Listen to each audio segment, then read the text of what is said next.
रामायण एक आदर्श समाज की कल्पना नहीं, बल्कि आदर्श जीवन का मार्ग है। यही कारण था कि हर श्लोक के साथ वाल्मीकि का दायित्व भी बढ़ता गया और उनका हृदय और अधिक संवेदनशील होता चला गया। लेकिन जब यह महान रचना पूर्ण हुई, तब एक प्रश्न अभी शेष था। इस कथा को संसार तक कौन पहुंचाएगा? कौन इसे उसी भाव, उसी शुद्धता के साथ गाकर लोगों के हृदय तक ले जाएगा? महर्षि वाल्मीकि को यह पता नहीं था कि इसका उत्तर स्वयं उनके आश्रम में पल रहा है, और यहीं से शुरू होने वाला था उनके जीवन का एक और महत्वपूर्ण अध्याय, गुरु बनने का अध्याय। रामायण महाकाव्य की रचना पूरी हो चुकी थी, लेकिन महर्षि वाल्मीकि के जीवन का सबसे महत्वपूर्ण और भावनात्मक अध्याय अभी भी बाकी था।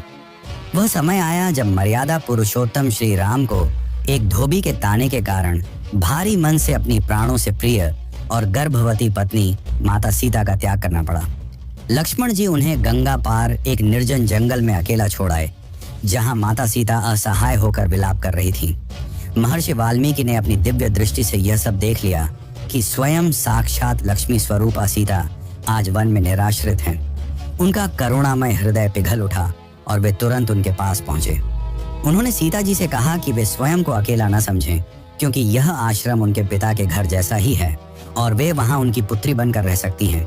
इस प्रकार जो ऋषि अब तक रामायण के रचयिता थे, अब वे स्वयं उस कथा के एक रक्षक पात्र बन गए। समय बीता और उसी आश्रम में सीता ने 2 तेजस्वी पुत्रों को जन्म दिया, लव और कुश। महर्षि वाल्मीकि ने उनका पालन पोषण किया। वे उनके लिए केवल गुरु नहीं, बल्कि पिता तुल्य बन गए। लव और कुश ने वहीं वेद शास्त्रों का अध्ययन किया, धर्म का अर्थ समझा और साथ ही उन्होंने शस्त्र विद्या में भी दक्षता प्राप्त की।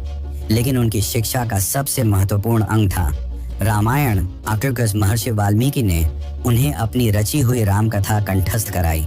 हर श्लोक, हर भाव, हर प्रसंग लव और कुश ने केवल याद नहीं किया, उन्होंने उसे जिया।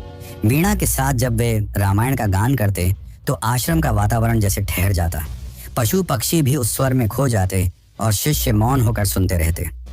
महर्षि वाल्मीकि जानते थे कि ये दोनों साधारण बालक नहीं हैं। वे राजकुमार हैं, लेकिन उन्होंने जानबूझकर उन्हें उनकी वास्तविक पहचान से दूर रखा। उनका उद्देश्य उन्हें राजवंश का गर्व नहीं, बल्कि मर्यादा का बोध देना था। उन्हें नहीं पता था कि वे किसके पुत्र हैं, लेकिन उनके संस्कार उन्हें उसी मार्ग पर ले जा रहे थे जिस मार्ग पर उनके पिता चले थे। समय आने पर सत्य स्वयं प्रकट होने वाला था, और वह सत्य केवल एक परिवार को नहीं, बल्कि पूरी अयोध्या को झकझोरने वाला था। अब बस प्रतीक्षा थी उस क्षण की, जब गुरु की